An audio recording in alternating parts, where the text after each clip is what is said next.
Welcome to I dream. ఈ వారం మన గెస్ట్ తెలంగాణ ఉద్యమంలో ధూమ్ ధామ్ పేరిట ఒక ప్రత్యేక కార్యక్రమం నిర్వహించి ఆ ఉద్యమంలో తనకంటూ ఒక ప్రత్యేక పాత్రను పోషించిన వ్యక్తి. పేరు రసమయ్య బాలకిషన్. ఆయన పాట వింటే ఎవరికైనా సరే ఊపు వస్తుంది. ఆ వ్యక్తిని అడిగి కేవలం తెలంగాణ ఉద్యమకు స్ఫూర్తి ఎక్కడి నుంచి వచ్చింది, గతంలో ఏ విధంగా జరిగేది అనే విషయాన్ని ఆయన అడిగి తెలుసుకుందాం. అన్న నమస్తే. నమస్తే అన్న.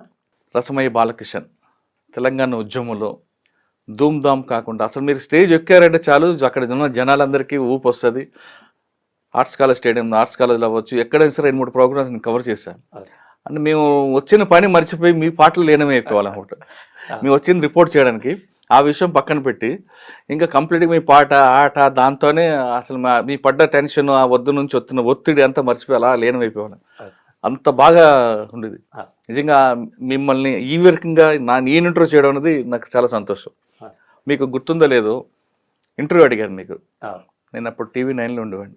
అన్న ఇప్పుడు కాదన్న చాలా ప్రోగ్రాం, నేను నల్గొండ వెళ్ళాలన్నా, మౌరు వెళ్ళాలన్నా, సిద్దిపేట వెళ్ళాలన్నా చాలా ఉన్నాయని చెప్పి మీరు అవాయిడ్ చేశారు.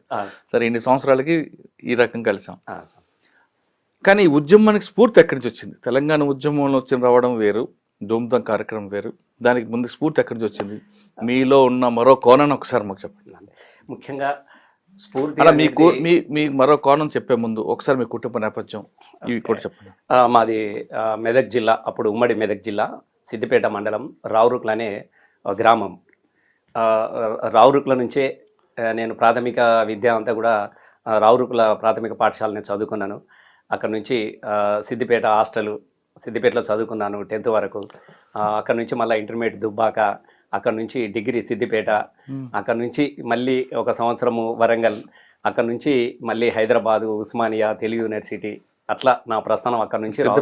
అప్పుడు మా పీపుల్స్ వారికి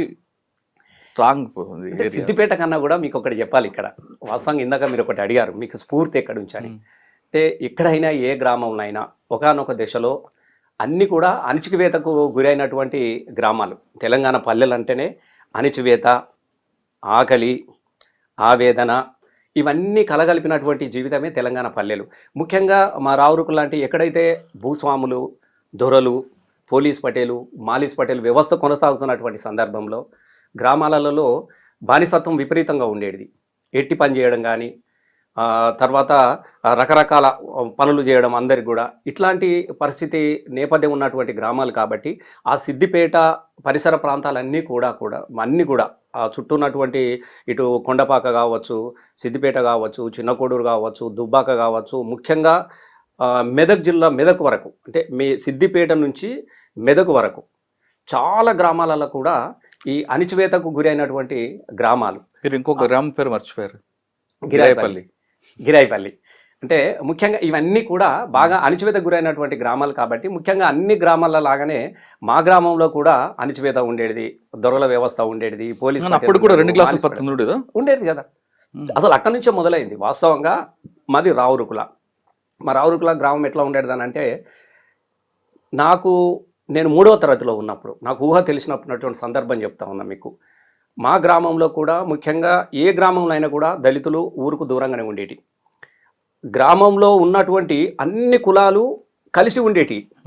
చాకలైనా, మంగలైనా, చాల అయినా, రకరకాలు కుల వృత్తులు వేరైపోయినా కూడా అన్ని ఊర్లోనే ఉండేటి. ఇవన్నీ కూడా కేవలం ఊరికి దూరంగా విసిరిపెట్టట్టు ఉండేటువంటి కాలనీలు ఏమంటే అవి కేవలం దళితుల కాలనీలే, దళిత వాడల్ని విసిరేసినట్టుగా ఉండేది. అది మా ఊర్లో కూడా ఆ వ్యవస్థ కూడా కొనసాగింది. ఎప్పుడన్నా ఊర్లకు ఎవరన్నా చా తాగాలన్నా కూడా ఎవరిళ్ళల్లో కూడా చా పెట్టుకున్న పరిస్థితి కూడా ఉండేది కాదు. హోటళ్ళల్లో చా తాగడం చాలా రేరు, ఎవరో రేరు. అంటే పైసలు ఇచ్చి 10 పైసలు 5 పైసలు పావులో ఇచ్చి చా తాగ పరిస్థితి అనేది చాలా అరుదుగా ఉండేది. ఎప్పుడన్నా అట్లా హోటల్లోకి వెళ్ళినప్పుడు వీళ్ళు హోటల్లో కూర్చోవడానికి కూడా వీలు ఉండదు, వీలు లేదు. కేవలం వాళ్ళ గ్లాసులు వెనక పెడితే ఆ గ్లాసులు తాగాలి, అక్కడే బోర్లేసి మళ్ళీ ఇంటికి వెళ్ళిపోవాలి. అటువంటి చూసినప్పుడు మీకు తనలా అనిపించలేదా? అది చూసినప్పటి కదా దానిలో నుంచి పుట్టుకొచ్చిందే కదా. ఇప్పుడు ఇలా రసమయ్య బాలకిషన్ ఇక్కడ దాకా ప్రయాణం చేసిండు, ఇక్కడ దాకా ప్రస్తావన కొనసాగిందంటే నాకు అదే జీవితం, అదే ప్రేరణ కదా. ఇది పోవాలని, ఇది ఎందుకు వచ్చిందనే మీద ఆలోచన నుంచే ఇంత దూరం ప్రయాణం చేసి వచ్చింది కదా రసమయ్య గారు. అక్కడి నుంచే నేను కూడా మా గ్రామంలో ఎందుకు ఉండాలి, మేము కూడా మనుషులమే కదా, మేము కూడా ఇట్లా ఎందుకు ఉండాలి అనే దాని నుంచి, ఆ వివక్ష నుంచి పుట్టుకొచ్చినటువంటి ఆవేశమే ఇగో ఇది ఇక్కడ పాటల ప్రేరణ కావచ్చు, పాటల పోరాటం కావచ్చు, సాంస్కృతిక పోరాటం కావచ్చు, చదువు కావచ్చు, ఏదైనా కావచ్చు. ఒక మాలో కసి నింపించేది మాత్రం అట్లాంటి దృశ్యాలే, అట్లాంటి చూసిన అనుభవించిన జీవితమే ఈ ఒక గుణపాఠంగా తీసుకొని వాస్తవంగా నేను 3వ తరగతిలో ఉన్నా. ఫస్ట్ నేను 3వ తరగతిలో చదువుకుంటున్నప్పుడే మా ఊర్లో ఒక 25 సంవత్సరాలు ఎల్లారెడ్డి పటేల్ అని ఒక సర్పంచ్ ఉంటాడు. ఆ ఎల్లారెడ్డి పటేల్ మా ఊర్లో ఒక దొర ఉంటాడు, నారాయణరావు దొర ఉంటుంది, ఒక్కటే దొర, ఆయన పెద్ద గడి. పోలీస్ పటేలు, మాలీస్ పటేలు ఎవరైనా కూడా ఆ దొర ఇంట్లో ఇక పొద్దంతా వాళ్ళకు ఉంటాయి కదా. మేము ఎవరం పోయినా కూడా, నా చిన్నతనం కూడా మా నాన్న కూడా వాళ్ళ గడిలో పనిచేసేటోడు, వాళ్ళ దాంట్లో పనిచేసేటోడు. ఎవరికైనా కూడా కచేరీ దగ్గరికి పోతా ఉంటే కాళ్ళకి చెప్పులు, అసలే చెప్పులు ఉండేటి కావు చాలా మందికి. ఎవరికన్నా చెప్పులు ఉంటే అవి చేతిలో పట్టుకొని గడి దాటేదాకా ఆ చెప్పులు పట్టుకొని చేతిలో పట్టుకొని పోవాలి, మళ్ళీ దాటినాకే వేసుకొని రావాలి. అట్లాంటి నేపథ్యం కలిగినటువంటి మా గ్రామం ఒక 25 సంవత్సరాలు ఒకే అతను ఉన్నాడు. మొదటిసారి నేను 3వ తరగతి చదువుకుంటున్నప్పుడు రాజేశ్వరరావు అని ఒకటి ఉండే, ఆయన నిజామాబాద్లో ఉండేటోడు, కందుకూరి శ్రీరాములు, ఒక ఆయన బాలరాజు అని, కర్ణం బాలరాజు అని, యూత్ వాళ్ళంతా యంగ్స్, మేమంతా చిన్న పిల్లలు 3వ తరగతి, వాళ్ళంతా యూత్. అప్పుడప్పుడే గిరాయిపల్లె ఎన్కౌంటర్ జరిగిన తదనంతరం జరిగినటువంటి పరిణామాలు, వాళ్లకు ఆ అటాచ్మెంట్ ఎట్లా ఉందో తెలియదు. ఈ పోలీస్ పటేళ్ళ మీద, మా ఊరు దొర మీద ఒక తిరుగుబాటు చేయాలి, ఊర్లో ఈ 2 గిలాసుల పద్ధతి పోవాలి, ఈ కుల వివక్ష అనే పద్ధతి పోవాలి. మేము ఊర్లో ఎవరన్నా భాగవతాలు ఆడడానికి వచ్చినా, ఊళ్ళో ఎవరు వచ్చినా కూడా మేము దూరం కూర్చోవాలి చూడ్డానికి కోసం కూడా. ముందట వాళ్ళంతా వేరే కులపలు అందరు కూర్చుంటే మా ఊరు దొర ఆ కచేరీ మీద నుంచే, వాళ్ళ కచేరీలో అక్కడే జరిగేటి, కచేరీ మీద కుర్చీలు వేసుకొని వాళ్ళు కూర్చుండేటిది. ఒకరోజు పోలీస్ పటేలు ఆటకు రాలే, ఆయన వచ్చినప్పుడు కుర్చీ పట్టుకొని వచ్చేది. ఇది నేను సినిమాలో కాదు, ఇది వాస్తవం జరిగింది, నేను చిన్న పిల్లగా అన్నప్పుడు జరిగింది చెప్తున్నా. ఆట 11 గంటల రాత్రి అవుతున్నది, వేషాలు వేసుకొని కూర్చున్నారు వాళ్ళు, మన దాసరు వాళ్ళు భాగవతంకి కూర్చున్నారు. ఈ పోలీస్ పటేల్ రాలేదు, గడికి బుడ్రకాడు ఉంటాడు కదా, ఇక వచ్చినాడు. వచ్చి అరే రాజు వెనక రాజేశం వేసాడు, అరే సేవక పలాని దొరవారు వచ్చి అనగానే చూసా, వచ్చిండు దొర, పలాని పటేల్ వచ్చిండు ఇంకెవరు రాలే, పోలీస్ పటేల్ రాలే, అయితే నేను రాను అని లోపల. అంటే పోలీస్ పటేల్ వచ్చి ఆడ కూర్చొని ఆట సురు చేయమంటే రాజు వేషం కట్టుకొని బయటకు రావాలి. అట్లాంటి వ్యవస్థ. ఒకరోజు ఇక చాలా 11 అవుతుంది, 12 అవుతా ఉన్నది, ఇంతకు పోలీస్ పటేల్ వస్తలేడు, రాజు యువతలకు వస్తలేడు భాగవతంలో నుంచి. ఇటు పాడి ఇంకెప్పుడు అని అందరు అనుకున్నప్పుడు వాడు స్టార్ట్ చేస్తే ఈలోగా పోలీస్ పటేల్ వాళ్ళు కుర్చీలు తీసుకొని 2-3 వాళ్ళ జీతగాళ్ళు వస్తే, పాలేరోళ్ళు వస్తే అది తీసుకొని వచ్చి కూర్చున్నాడు. ఆట బంధు వాడిని కట్టేసిండ్రు అక్కడ సాంద్రి ఉంటాయి కదా, సాంద్రి పట్టేదానికి వాడిని కట్టేసిండ్రు. ఆట లేదు ఆ రోజుగా. అంటే ఇంత వివక్షను చూసినాం మేము. అంటే గ్రామంలో ఇంత అరాచకాలు అయిపోతూ ఉన్నది. అసలు దీన్ని మార్చాలన్నటువంటి ఆలోచన చేసుకుని అప్పుడు వాళ్ళు చదువుకుంటున్నటువంటి అన్నలు వీళ్ళందరూ కూడా మా ఊరోళ్ళే. కానీ కొద్దిగా చదువుకున్న వాళ్ళు, అభ్యుదయాన్ని కోరుకున్న వాళ్ళు, బహుశా వాళ్ళకు ఉన్నటువంటి నేపథ్య పరిచయాలు కావచ్చు, మొట్టమొదటిసారిగా మా ఊరిలో పాటలు కంజర పట్టుకొని లోడించాలని చెప్పి ప్రజలను జాగృతపరచడానికి కోసము వాళ్ళు వచ్చి పాట పాడిరు. ఓలి యాడ ఉట్టే యాడ వెరిగే యాడికొచ్చి యాడదొచ్చే, ఎవరి కోసం వచ్చినారు, ఏ తల్లి కడుపు పంటలోలి సెమ్మకేలీల ఓలి, కూలి తల్లి కడుపు పంటలోలి సెమ్మకేలీల ఓలి అని ఈ పాటలు. అంటే అప్పుడు జననాట్య మండలి పుస్తకాలు ఈ పాట పాడడము. తర్వాత ఊరు మనదిరా వాడ మనదిరా, దొర ఎందిరో దొర పొయ్యికుడు ఎందిరో అని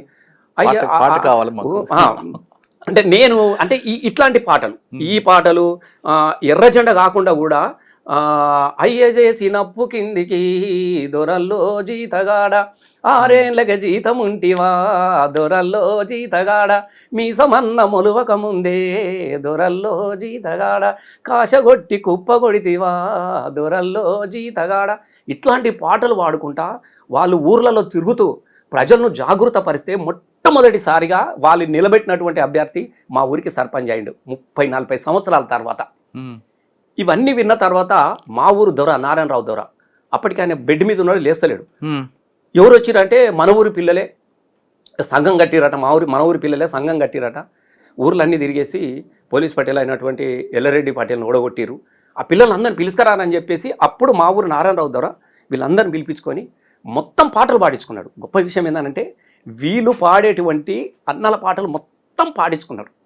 అప్పుడు మేము వీళ్ళు వెనుక ఉరికేది పాటలు పాడేవాళ్ళు అంతే. ఇప్పుడు మేము చిన్న పిల్లలం, నేను 2వ తరగతి 3వ తరగతి నాకు తెలియదు, నేను చిన్న పిల్లలు. వాళ్ళు పాడుతూ పోతా ఉంటే వాళ్ళ వెనుక మేము ఉరికేది, పరిగెత్తేది పాటలు పాడుకోవడం. అట్లా ఆ నేపథ్యం నుంచి నాకు ఆ పాటల మీద విపరీతమైనటువంటి ప్రేమ కలిగింది. అరే మా ఈ ప్రేమ కలగడం కన్నా కూడా మా జీవితాల్లో మేము చూసుకున్నట్టు అనిపించినది. ఎందుకంటే మా నాయన దొరలో వాళ్ళ పని చేసేది, మా అన్న కూడా పని చేసేది. మా ఊరు బండి నర్సే పటేల్ అని అనుకుంటే మా అన్న కూడా వాళ్ళ దగ్గర జీతం ఉండేది. ఇవన్నీ ఈ నేపథ్యం అన్నీ చూస్తాం. చిన్న పిల్లగాలం మేము. మా అన్న చిన్నోడే, ఆయన జీతం ఉన్నాడు, నాన్న జీతం ఉన్నాడు, ఇవన్నీ చూస్తూ ఉంటాం కదా. ఇవన్నీ చూస్తున్నటువంటి క్రమంలో వీళ్ళు పాడుతున్న పాటలకు మా జీవితాలను మమ్మల్ని చూసుకున్నట్టు ఆవిష్కరించినట్టు ఉన్నది. సో మెల్లగా దాని పట్ల మేము కూడా ఆకర్షితమైన మొదలు పెట్టినాం. మొదలు పెట్టడంతో 3వ క్లాస్ నుంచి మెల్లగా 3వ క్లాసులో నేను విన్నాను. ఆ 3వ తరగతి తర్వాత నేను 5వ తరగతి వరకు వచ్చిన.